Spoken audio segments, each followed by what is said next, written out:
Hi doctor Saranya Rajil. ഇന്ന് പറയുന്നത് ഫേസിൽ അപ്ലൈ ചെയ്യാൻ പറ്റുന്ന ഒരു ബെസ്റ്റ് ഓയിലിനെ കുറിച്ചാണ്. അതാണ് ഗ്രേപ്പ് സീഡ് ഓയിൽ. ഇത് വളരെ ലൈറ്റ് വെയിറ്റ് ആണ്, അതുകൊണ്ട് തന്നെ ഈസി ആയിട്ട് അബ്സോർബ് ചെയ്യും. ഇതിൽ വൈറ്റമിൻ ഇയും വൈറ്റമിൻ സിയും ആന്റി ഓക്സിഡൻസും അടങ്ങിയത് കൊണ്ട് തന്നെ നമ്മുടെ ഏജിങ് കൊണ്ടുണ്ടാകുന്ന പ്രശ്നങ്ങൾ, സ്കിന്നിൽ വരുന്ന ചുളിവുകൾ, അതുപോലെ ഫൈൻ ലൈൻസ്, ഗ്ലോ നഷ്ടപ്പെടുന്ന അവസ്ഥ, ഇത്തരം കണ്ടീഷൻസിലൊക്കെ നമുക്ക് നിത്യേന ഉപയോഗിക്കാൻ പറ്റുന്ന ഒരു ഓയിലാണ് ഗ്രേപ്പ് സീഡ് ഓയിൽ. അതുപോലെ തന്നെ ഹൈപ്പർ പിഗ്മെന്റേഷൻ, മുഖക്കുരുവിന്റെ പാടുകൾ, മുഖക്കുരു, അതുപോലെ കണ്ണിനടിയിൽ വരുന്ന കറുപ്പ്, ചുണ്ടിന് ചുറ്റും വരുന്ന കറുപ്പ്, ഇത്തരം കണ്ടീഷൻസിലും ഏറ്റവും നല്ല റിസൾട്ട് ഉള്ള ഒരു ഓയിലാണ് ഗ്രേപ്പ് സീഡ് ഓയിൽ.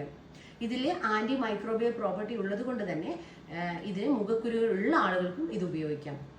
അതേപോലെ തന്നെ അൺഈവൻ ടോൺ ഉള്ള ആളുകൾക്ക് സ്വാഭാവിക നിറം നിലനിർത്താൻ വേണ്ടിയിട്ട് വിർജിൻ കോക്കനട്ട് ഓയിലും അതുപോലെ ഗ്രേപ്പ് സീഡ് ഓയിലും കൂടി മിക്സ് ചെയ്തതിന് ശേഷം ഉപയോഗിക്കാം. അതേപോലെ തന്നെയാണ് ഡാർക്ക് സ്പോട്ട് ഉള്ള ആളുകൾക്കാണെങ്കിൽ ആ ഏരിയയിൽ മാത്രമായിട്ട് ഉപയോഗിക്കുകയാണെങ്കിൽ ഗ്രേപ്പ് സീഡ് ഓയിലിൽ കോട്ടൺ മുക്കിയതിന് ശേഷം ഈ ഡാർക്ക് സ്പോട്ട് ഉള്ള ഏരിയകളിൽ മാത്രമായിട്ട് ഉപയോഗിക്കാം.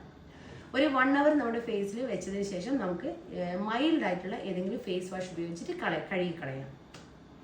അപ്പം നമ്മുടെ സ്കിന്നിന്, അതായത് ഫേസിൽ യുവത്വം നിലനിർത്താനും അതുപോലെ തന്നെ തിളക്കം നിലനിർത്താനും ഒക്കെ ഉപയോഗിക്കാൻ പറ്റുന്ന ഒരു ബെസ്റ്റ് ഓയിലാണ്. അപ്പോൾ നിങ്ങളിതൊന്ന് അപ്ലൈ ചെയ്തതിന് ശേഷം ഇതിൻ്റെ റിസൾട്ട് കമൻറ്റ് ബോക്സിൽ അറിയിക്കുക. Thank you.